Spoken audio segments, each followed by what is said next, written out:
사목장이 작년 맥주 감사절 찬양 때 우리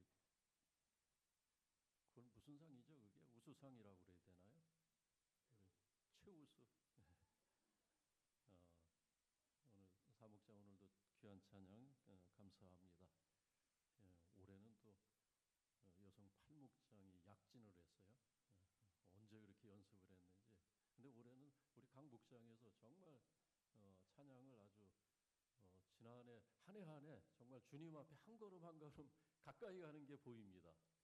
정말 그 보여주는 찬양이 아니라 지난 한 해보다도 올해 우리 강 목장에서 온 마음을 다해서 하나님을 찬양하는 모습이 크게 은혜가 됐습니다. 오늘 창세기 말씀 50장 마지막 부분을 읽게 되었습니다. 제가 주보를 다시 이렇게 살펴보니까 딱 2년 됐어요. 지난 2023년 7월 마지막 주일에 창세기 1장 말씀을 읽었거든요. 그러니까 1년 지나고 딱 2년이 됐는데 오늘 마지막 부분을 읽으면서 좀 아쉬워요. 저는 너무 아쉽다. 창세기 말씀이 한 60장까지 있었으면 얼마나 좋을까. 더 읽고 싶은 생각이 있는데 더 읽을 수가 없어서 너무나 끝이 나는 게 너무나 아쉬운 것은 매주마다 저 자신이 창세기 말씀을 통해서 위로가 필요할 때는 하나님께서 위로를 주셨고 또 새 힘이 필요할 때는 하나님께서 말씀을 묵상할 때 또 새 힘을 주셨고 답답해서 기도할 때는 또 하나님께서 신기하게도 그 주에 읽을 그 창세기 말씀을 통해서 응답을 주신 일이 굉장히 많아요. 그래서 저는 이 창세기 말씀을 전에보다도 더 사랑하게 되고 근데 이 말씀을 이제 다 읽었다고 하니까 섭섭한 마음이 클 수밖에 없는데 여러분은 어떠신지 모르겠어요. 지난 2년 동안 창세기 말씀을 우리가 같이 읽고 주일 아침에 이제 듣고 그렇게 우리가 왔는데 어떤 말씀이 어떤 에피소드가 기억이 나시는지 모르겠습니다. 어떤 게 마음에 남아 있습니까? 어떠세요? 섭섭합니까? 아니면은 아유 지겨웠는데 잘 끝났다. 맨날 창세기인데 맨날 창세기 말씀만 읽었는데 그렇게 또 생각을 하신 분은 없을 것으로 그렇게 짐작이 되긴 합니다만 근데 걱정하지 않으셔도 됩니다. 설사 아무것도 기억이 나지 않고 아무런 이야기도 사건도 기억이 나지 않는다고 해도 걱정하실 필요가 없는 것이 이제 무엇보다도 먼저는 그 하나님의 은혜 말씀을 통해서 지난 2년 동안 주셨던 그 은혜는 이슬비와 같은 것이기 때문에 무슨 뭐 폭포처럼 쏟아지는 그런 엄청난 은혜가 아니더라도 가랑비에 옷 젖는다고 우리의 마음 가운데 우리의 정신 가운데 이렇게 하나하나 다 이렇게 스며 들어가서 배어 있지 않겠습니까? 그래서 우리는 우리가 모르는 가운데 가랑비를 오래 맡고 있다 보면 이슬비를 오래 맡고 있다면 옷이 흠뻑 젖는 것처럼 하나님의 은혜가 주일마다 우리에게 주시는 말씀을 통해서 주시는 은혜가 우리의 정신 가운데 우리의 마음 가운데 저는 그렇게 믿어요. 스며 있다. 저는 그게 보입니다. 우리 성도님들 삶에 스며서 작은 변화들이 큰 변화는 아니더라도 찬양하는 모습 통해서 예배하는 모습 통해서 또 헌신하는 모습 통해서 그러한 작은 변화들이 있었다라는 생각을 하면서 우리가 설사 2년 동안 창세기 말씀을 열심히 읽어왔는데 아무것도 기억이 나지 않는다 해도 크게 괴념치 않으셔도 된다라는 것이고 그리고 또 하나님께서 참 친절하신 분인 게 오늘 그 결론이 나와 있어요. 창세기 1장부터 50장까지 읽었는데 그 전체 내용의 결론이 요약이 그 50장 말씀의 주된 내용이 어떤 것인지 그것이 오늘 요셉이 그 형제들에게 남긴 말 요셉이 그 자손들에게 남긴 유언과도 같은 그 요셉의 말을 통해서 하나님께서 오늘 우리에게 창세기 말씀은 이런 것이다. 내가 창세기 말씀을 통해서 이것을 너희에게 전하였다. 그렇게 아예 하나님께서 얼마나 친절하신 분인지 요약을 다 해주셨습니다. 그 말씀이 뭐냐면 24절 말씀이에요. 24절. 요셉의 유언이거든요. 근데 이 요셉의 유언이 결국은 창세기 모든 말씀의 결과다. 요약이다. 그렇게 여기시고 설사 기억을 다 못하시더라도 오늘 말씀만 붙으시면 문제가 될 것 없겠다라는 겁니다. 세 가지입니다. 요셉의 유언이. 하나는 인간은 죽는다라는 거예요. 요셉은 자기의 삶을 통해서 인간은 죽는다는 것, 그것을 다시 한번 분명하게 우리에게 전하고 있습니다. 야곱도 죽었어요. 야곱도 죽었고, 그리고 요셉도 죽었습니다. 창세기 1장 하나님의 창조로 시작된 사람의 생명, 하나님의 창조 속에서 시작된 출발한 그 생명, 끝이 있다고 하는 것을, 매듭이 있다는 것을 우리에게 다시 한번 각인시켜주고 있습니다. 그것을 기억하고 살아야 돼요. 그것을. 그래야만 우리가 헛된 관심, 헛된 에너지 낭비, 그거 없어요. 끝이 있다. 너희 끝이 있다. 그 끝을 알고 달리라는 겁니다. 끝이 있는 것을 달리는 것하고 자기 끝을 모르고 그냥 이 세상에서 영원히 살 것처럼 살아가는 것하고는 그 삶의 차원이 다를 수밖에 없지 않겠습니까? 그것을 이제 우리가 이 창세기 말씀을 마무리하면서 다시 기억을 해야 됩니다. 두 번째는 뭐냐면은 그러나 너희는 죽지만 하나님은 지금도 살아계시다는 거예요. 하나님은 어제도 살아계시고 오늘도 살아계시고 너희가 죽은 다음에 장래에도 살아계실 영원하신 하나님이라는 것을 분명히 하고 있습니다. 그 뜻이 뭐냐면 아브라함의 하나님, 이삭의 하나님, 야곱의 하나님, 또 나의 하나님 되셨고 그 하나님이 나의 하나님 되셨고 나는 죽으나 그 하나님은 살아계셔서 너희와 함께 하실 거라는 겁니다. 너희를 돌보시고 그가 너희를 인도하실 거라는 겁니다.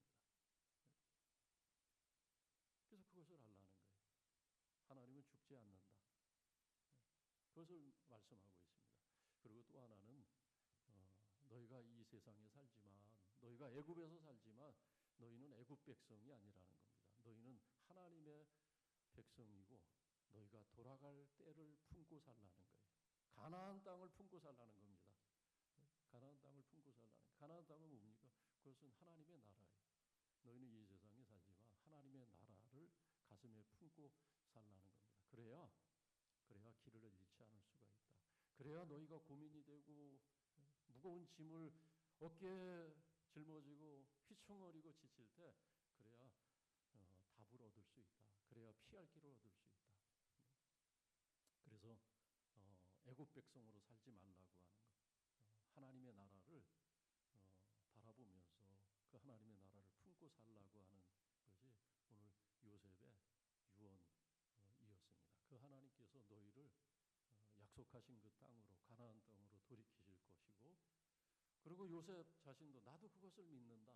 그래서 너희가 내가 죽으면 내 유해를 수습해서 내 해골을 수습해서 이 가나안 땅에 묻지 말고 너희가 이 땅을 하나님께서 너희를 돌이켜서 우리 조상에게 약속하신 그곳으로 올라가게 하실 때에 내 유해, 내 해골을 가지고 올라가라 약속해라. 당부를 간곡한 당부로 그리고 요셉의 죽음으로 창세기가 마무리되고 있습니다. 근데 오늘 말씀에 아주 그 우습고도 마음 안타까운 이야기가 하나 있습니다. 그걸 우리가 흔히 우픈 얘기라고 하죠. 우픈 얘기. 웃기고도 한편으로는 참 웃음이 나오는 이야기인데 또 한편으로 생각하면 마음이 저려오는, 마음이 아픈 그런 이야기 하나가 여기 에피소드 하나가 있습니다. 어떤 거죠? 그 형제들의 이야기인데 요셉의 형제들이 이야기인데 요셉의 형제들이 야곱이 죽고 나서 그 아버지 야곱이 죽고 나서 엉뚱한 고민을 합니다. 엉뚱한 근심을 해요. 참 엉뚱하죠. 그 형제들이 고민하고 걱정하고 두려워하는 그 모습을 보면서 우습기도 하고 그러나 당사자인 요셉은 안타까운 마음에 눈물이 났습니다. 울었다는 거예요. 그 형제들의 고민이 뭡니까? 안 해도 될 고민을 하고 있어요. 우리가 다 그렇게 살아가요. 이 요셉의 형제들의 모습은 어떻게 보면 우리들이 살아가는 모습이에요. 안 해도 될 걱정, 안 해도 될 근심, 안 해도 될 고민을 하면서 씨름하면서 살아갈 때가 많다. 이게 어떤 고민을 하고 있습니까, 지금? 아버지가 죽고 나자 이게 사람은 참 자기 수준에서 사는 것 같아요. 자기 레벨이 있어요. 보면은 다 다른 사람도 자기가 똑같은 줄 알아요. 그러니까 괜한 오해를 하는 거예요. 어떤 오해를 하냐면 이제 아버지 야곱이 죽었으니 요셉이 과거에 우리가 행한 악을 반드시 우리에게 보복하지 않겠느냐. 지금까지는 아버지 얼굴 봐서 우리가 행한 그 악에 대해서 눈을 감아주고 참았는데 이제 아버지가 돌아가셨으니 요셉이 과연 우리를 내버려 두겠느냐. 우리가 행한 모든 악에 대해서 갚을 것이다. 보복할 것이다. 어떻게 열 형제가 똑같은 그런 생각을 하는지 몰라요. 그래서 불안했어요. 걱정이 생겼습니다. 걱정이. 그래서 아버지의 유언을 빙자해서 요셉에게 얘기하는 겁니다. 아버지가 이런 유언을 남겼다는 거예요. 용서해 주라고. 우리를 용서해 주라고. 우리를 해하지 말고 우리가 행한 악에 대해서 용서해 주라고 아버지가 유언을 남겼다. 아니 아버지 야곱이 그런 유언을 남기면 요셉에게 직접 얘기하지. 그러니까 얼마나 고민이 컸으면 걱정이 됐으면 아버지 요셉의 이름을 팔아서 아버지 야곱의 이름을 팔아서 요셉의 용서를 구하고 있는 그 모습을 보면서 요셉은 안타까운 생각이 컸습니다. 오죽하면 눈물이 났겠어요. 이미 다 해결된 문제인 줄 알았는데 이미 다 끝난 것 아니에요. 17년 전에 그 형제들을 처음 만났을 때 45장에 돌아가서 보면 오늘 요셉이 그 형제들에게 했던 말 그대로 하고 있어요. 당신들이 나를 판 것으로 인해서 근심하지 마소서, 한탄하지 마소서. 당신들이 나를 이곳에 보낸 것이 아니라 하나님이 하셨습니다. 하나님이 오늘날 이 큰 구원을 보이시려고 하나님이 나를 이곳에 보내셨으니 당신들이 행한 일로 근심하지 마소서. 내가 당신들을 돌보리이다. 내가 당신들을 먹이리이다. 오늘 요셉이 두려워하고 근심하는 야곱의 그 요셉의 용서를 바라는 그들에게 오늘 했던 말을 이미 45장에서 17년 전에 이미 그대로 했던 말입니다. 요셉은 그때 이미 다 털어버렸어요. 그때 이미 다 털어버렸고 다 이미 해결된 줄 알았습니다. 근데 형제들의 말을 듣고 보니까 그 형제들은 여전히 과거에 살고 있습니다. 여전히 과거에 살고 있었어요. 너무 안타까운 게 그동안 17년 동안 자기는 보복하려고 하는 마음이 조금도 손톱만큼도 남아있질 않았는데 그 17년 동안 형제들이 마음 한구석에 불안한 감정을 감추고 자기 낯빛을 살폈을 그 형제들을 생각하니까 너무 불쌍하기도 하고 너무 딱하기도 하고 그런 거예요. 어떻게 이렇게 못 믿었을까? 내가 부족해서 그랬을까? 내가 충분히 내 마음을 보여주지 않아서 그랬을까? 그런 안타까운 마음이 너무나 컸던 겁니다. 요셉을 믿지 못했어요. 근데 우리가 생각해 보면 요셉을 믿지 못한 것보다도 더 근본적인 문제가 있습니다. 더 큰 문제가 있어요. 이 사람들의, 이 형제들의 큰 문제가 있는데 그건 뭐냐면 하나님에 대한 불신입니다. 하나님에 대한 불신. 요셉은 분명히 얘기한 것이 있었어요. 하나님이 하셨다. 하나님이 하셨다. 하나님이 나를 이곳에 보내신 것이다. 왜냐하면 이 때를 위해서. 이 어려운 때를 위해서, 이 어려운 때 기근과 환난에서 자기 백성을 돌보시려고 하는, 자기 백성을 사지에서 건지시려고 하는 하나님의 큰 구원의 계획을 따라서 하나님이 그 장래를 아시고 미리 계획하신 일이고 하나님이 행하신 일이라는 것. 결국은 요셉의 말을 못 믿는다는 것은 요셉이 고백한 것처럼 하나님이 하신 일을 믿지를 못한 것입니다. 하나님에 대한 불신입니다. 하나님에 대한 불신.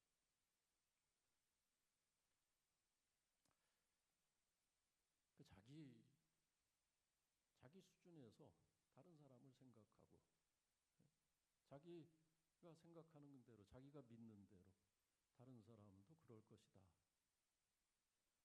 생각한 것입니다. 우리가 좀 다른 사람도 나와 똑같을 것이다, 내 믿음과 똑같을 것이다, 그런 생각에서 좀 벗어나야 돼요. 그런 경우가 있어요. 나는 전혀 상관이 없는데 다른 사람이 나를 오해할 때가 있지 않습니까? 그런 분이 있어요. 담임 목사가 내 인사를 받지 않는데요. 그래서 사과하지 않으면 교회 안 나가겠대요. 그런 분이 있어요. 담임 목사가 인사를 안 받을 수가 있을까요? 어떻게 우리 성도님들 감히 누구신데, 얼마나 높으신 어른들인데 담임 목사가 건방지게 인사를 안 받고 그럴 수가 있겠어요. 다른 데 받겠지, 다른 데. 근데 담임 목사가 인사를 안 받았다, 서운하다, 사과하지 않으면 교회 안 나온다. 아니, 우리 교회에서 있었던 얘기가 아니라 저기 우리 조정래 집사님 함께 신앙생활하면서 그 교회에서 있었어요. 그 교회에서. 그래서 사과했어요. 그래서 집사님 마음 푸시라고. 제가 그때 아마 제 시선이 아마 다른 데 있었을 것이라고. 제가 집사님을 얼마나 좋아하는데 그럴 리가 있냐고. 애기처럼 그냥 다독거려야 돼. 애기처럼. 또 설교 시간에 왜 나만 공격하냐고 그러는 분이 있어요. 왜 내 얘기만 그렇게 끄집어서 그렇게 바늘로 찌르듯이 이렇게 쿡쿡 찌르느냐는 그런 또 말씀을 하시는 분도 만나봤습니다. 자기 수준에서 얘기하는 거 참 어려운 얘기예요. 자기 수준에서. 오늘 요셉이 간곡한 말로 형제들을 위로하면서 하는 말이 뭐냐면 19절 20절 말씀, 두려워하지 말라는 거예요. 걱정하지 마라. 상처 좀 그만 받으라는 거예요. 상처 좀 그만 받고 오해 좀 그만하고 괜한 불안을 떠안고 좀 살지 말라는 거예요. 그러니까 우리가 불안하고 걱정하고 상처받는 거, 고민하는 것, 이거는 누가 만들어준 것이 아니에요. 내가 다 만든 거예요. 내 안에서. 내 마음의 크기가 그만큼뿐이 되지 않을까. 내가 만든 거라고 생각하시면 돼요. 내가 만든. 하나님을 믿지 못한 불신에서 오는. 여러분, 우리가 생각해 보세요. 오늘 요셉이 유언한 대로 또 창세기 말씀에서 우리에게 끊임없이 하나님께서 우리에게 말씀하신 것들을 기억해 보세요. 하나님은 살아계세요. 우리 하나님 앞에서 살아가는 거예요. 누구 목사 앞에서 신앙생활하는 것이 아니고, 누구 보여주기 위해서 신앙생활하는 것이 아니고, 자녀들에게 보여주려고 신앙생활하는 것이 아니고, 우리 하나님 앞에서 내 삶을 살아가고 있는 것입니다. 그 하나님 말씀에 비추어서 우리 삶을 성찰하고 내가 생각하고 내가 인도함을 받는 게 신앙생활이지 않겠습니까? 또 우리는 제한되어 있어요. 우리의 시작이 있고 끝이 있습니다. 그 마무리를 잘해야 돼요. 그 마무리를 잘하려면은 우리는 끊임없이 내 마음을 다스려 가면서 내 감정대로 내가 생각한 대로 살아가면 거기 변화가 없습니다. 어떤 분들 정말 변화가 없는 분들이 더러 있어요. 더러. 10년 전이나 20년 전 여러분도 아마 아실 겁니다. 그게 무슨 얘기인지.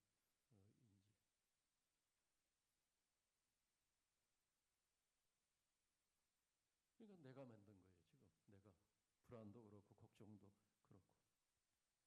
오늘 22절 말씀 보니까는 요셉이 110세에 죽었습니다. 110세에 아버지보다도 더 아버지는 147세, 47장 말씀 보면은 그 아버지 야곱은 애굽에서 17년을 살았습니다. 130세에 와서, 그러니까 아버지 야곱은 147세기 아버지보다 술을 짧게 산 거예요. 그 형제 12형제 중에서는 안타깝게도 요셉이 가장 먼저 세상을 떠났어요. 12형제 중에. 아마 고생을 많이 해서 그럴 수도 있고, 근데 고생을 많이 한 것보다도 하나님께서 요셉에게 주신 그 사명, 요셉이 다 감당한 거예요. 다. 이제 요셉을 통해서 하나님께서 받으실 영광을 충분히 다 받으셨고, 요셉이 감당해야 될 자기 몫을 아름답게 다 감당한 것 아니겠습니까? 고단한 삶을 살았어요, 요셉은. 그러나 고단한 삶을 살면서도 그는 살아야 될 삶을 살았고, 하나님을 세상에 그 형제들에게, 하나님을 알지 못하고 하나님을 믿지 못하는 그 형제들에게, 심지어는 애굽 백성들에게 이스라엘 하나님의 살아 계신과 자신이 하나님의 은혜 속에서 기적 같은 삶을 살아왔다고 하는 것을 충분히 보여줄 만큼 다 보여주었기 때문에 요셉은 이제 죽어도 그 형제들보다 가장 먼저 세상을 떠나서 갔지만 그는 사실은 하나님 품에 안긴, 이제 와서 쉬라는 그런 의미로 하나님께서 세상에 그를 남겨두시기가 더 아까우신 것 아니었겠어요? 먼저 부르셨어요. 이제 와서 쉬어라. 너는 다 내 경주를 다 마쳤다. 그리고 그 요셉을 통해서 그렇게 아름다운 마무리를 하고, 인생의 아름다운 마무리를 하고 세상을 떠났던 그 요셉의 삶을 통해서 하나님은 창세기 저 1장부터 창조 때부터 역사하신 인간의 삶의 순간마다 사건들 속에 섭리하셨던 그 하나님이 말씀하고자 하는 것을 오늘 요셉의 마무리를 통해서 우리에게 다시 정리해주고 계십니다. 너희도 이러한 마무리를 하라는 거예요. 숙제 남기지 말고, 요셉은 용서할 사람 다 용서했고, 또 자신이 어떤 삶을 살았고 하나님께서 자신을 통해서 어떤 삶을 살게 해야 되는지, 그 형제들이, 그 자손들이 어떤 뜻을 품고 어떤 소망을 품고 살아야 되는지를 다 말하고 간증하고 마무리를 하고 하나님께 떠났던 것입니다. 우리도 기억을 해야 돼요. 우리가 언제까지 살 수 있는 것이 아닙니다. 우리의 시간은 이제 우리가 생각한 것보다도 훨씬 더 적게 남았다고 생각하는 것이 맞아요. 그럼 우리에게 과연 우리는 다 정리했느냐? 지금 하나님께서 부르셔도 달려갈 수 있을 만큼 내게는 다 모든 과제, 모든 숙제를 다 했느냐? 그러지 못한 분들이 많아요. 아직도 미해결 과제가 많고 아직도 남겨진 숙제가 있고, 그래서 고민이 되는 경우들이 얼마나 많이 있습니까? 어떤 거예요? 우리가 아직 해결하지 못한 것들이. 어떤 분은 아직 화해하지 못한 그런 관계도 있을 수가 있어요. 그 화해하고 화목하고 해결해야 돼요. 용서할 거면 용서해야 되고, 용서받지 못한 거면 용서받아야 되고, 그러지 않겠습니까? 빚진 것 있으면 빚 다 갚고 언제까지 개기고 끌고 가지 말고, 그런 거 다 하나님 앞에 갈 때 걸림돌이 될 겁니다. 다 해결하셔야 돼요. 사랑하지 못한 거 사랑하시고, 헌신하지 못한 거 헌신하고, 뭐 나중에 헌신하겠다 그런 분들 결국 헌신하지 못하고 가요. 기도하고 나중에 기도하겠다, 나중에 결단하겠다, 나중에 전도하겠다, 나중에 결국 전도하지 못합니다. 우리가 이 요셉의 형제들처럼 하나님을 불신하는 증거들이 여러 가지 있어요. 여러 가지. 어떤 겁니까? 우리의 삶의 숙제를 해결하지 않고 그냥 끌고 안아가고 있는, 17년 동안 끌어안고 있었어요. 17년 동안 믿지 못해가지고 요셉을 믿지 못한 것이고, 그리고 그 속을 파고 돌아가면 결국 하나님을 믿지 못한 그 불신 때문에 평생을 그 불편한 감정을 그거 하나 해결하지 못하고 살아가고 있었던 것입니다. 그래서 걸리는 것, 남아있는 숙제 생각하시기 바랍니다.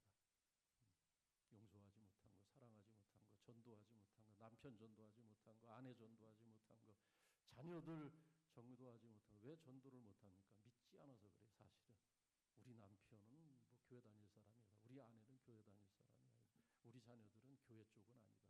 이게 다 내가 하나님의 살아계신 하나님께서 믿음의 사람들에게 약속하신 하나님의 나라, 하나님의 나라에 대한 불신이고, 그리고 어리석은 생각, 우리의 인생이 언제까지 계속될 것이라는 착각. 우리의 인생은 정해져 있습니다. 그리고 얼마 남지 않았어요. 우리가 생각한 것보다도 그렇게 많은 시간이 남아있는 것이 아닙니다. 우리는 급해요. 빨리 숙제들 하셔야 됩니다. 빨리. 오늘 창세기 말씀을 마무리하면서 우리는 요셉 같은 우리의 인생의 마무리를 하고 하나님께 달려갈 수 있으면 얼마나 좋을까, 그런 생각을 합니다. 오늘 24절 말씀 창세기 전체의 요약이라는 것을 기억하시면서 세 가지 기억하시고 이번 한 주 하나님 말씀 앞에 서시기를 주의 이름으로 축원합니다. 살아계신 하나님 아버지,